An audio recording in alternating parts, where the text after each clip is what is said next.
아이고 이제 내 시대는 끝났나, 대통령도 한번 못 해보네 라고 하는 한탄 할 수밖에 없는 상황인데요. 본인이 한탄스럽게 눈물을 외면한 결과다. 네, 이재명이 외면한 뜨거운 눈물, 이렇게 되어 있습니다. 이재명이 외면한 뜨거운 눈물. 네, 이거는 제가 오늘 쭉 그 아침 새벽에 각종 자료라든가 또 칼럼 이런 것들을 쭉 봤는데요.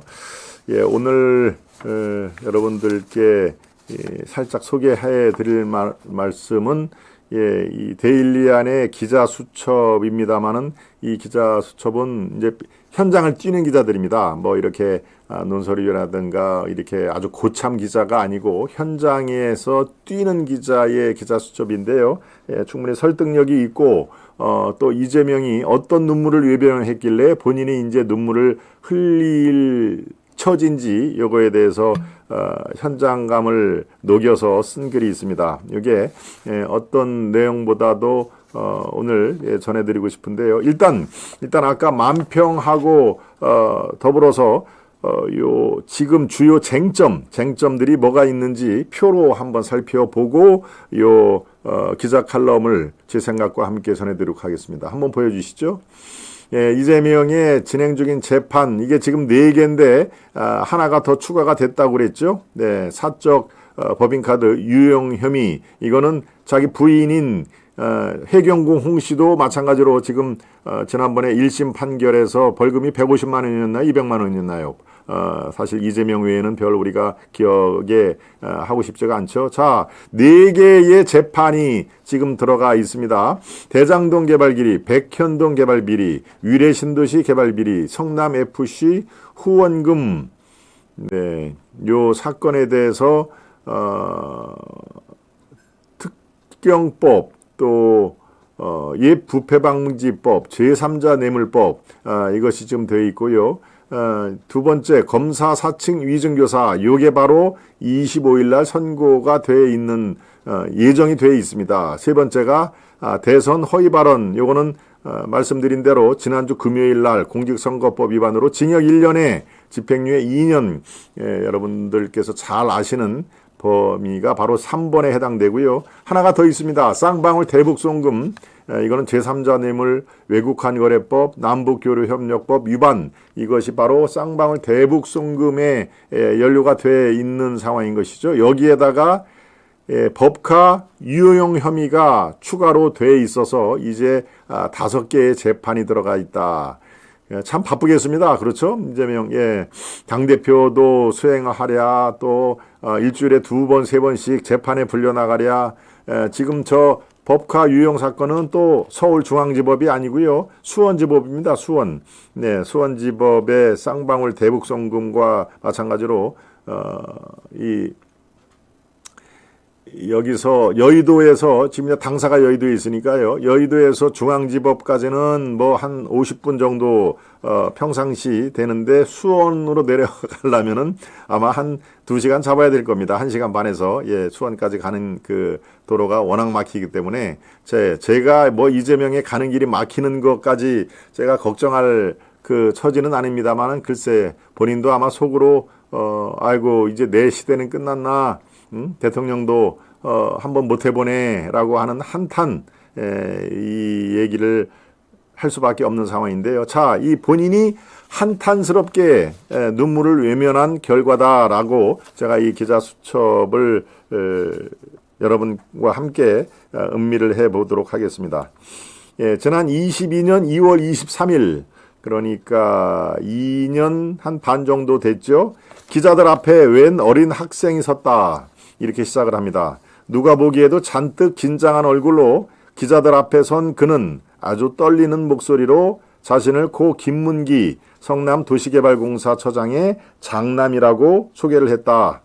기자 생활을 시작한 지 얼마 되지 않은 주니어 기자였지만, 이 글을 쓴 주니어 기자가 이제 현장 기자죠. 현장에서 취재를 하는 얼마 되지 않은 주니어 기자였지만 그가 얼마나 많은 용기를 짜내서 기자들 앞에 섰는지 누가 가르쳐주지 않아도 알 수가 있었다.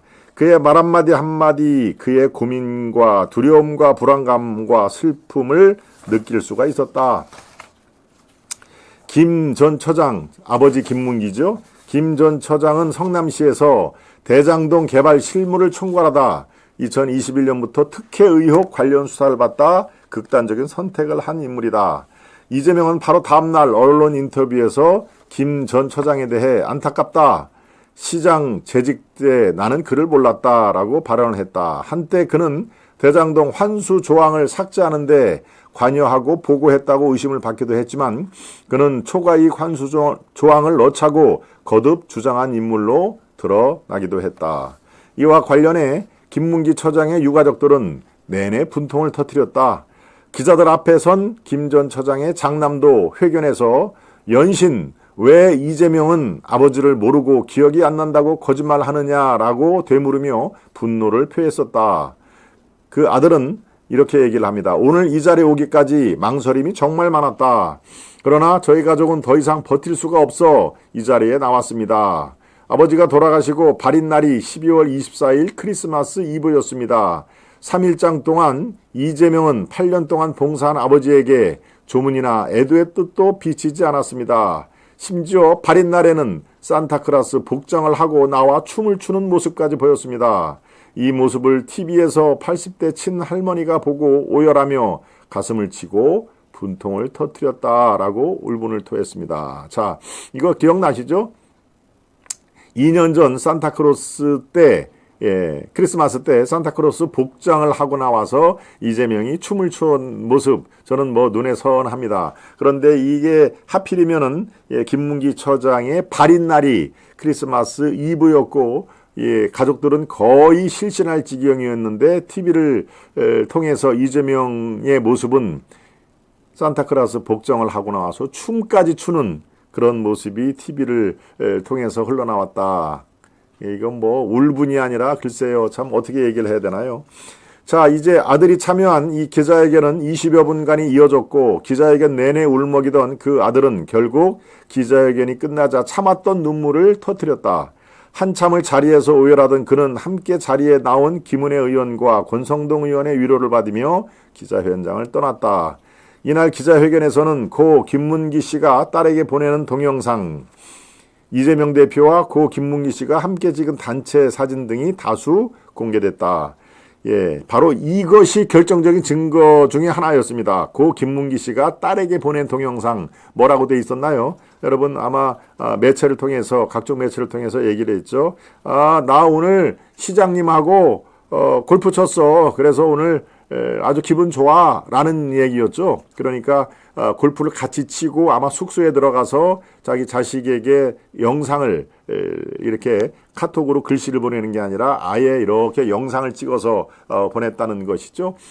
또는 뭐 영상 대화를 했던가.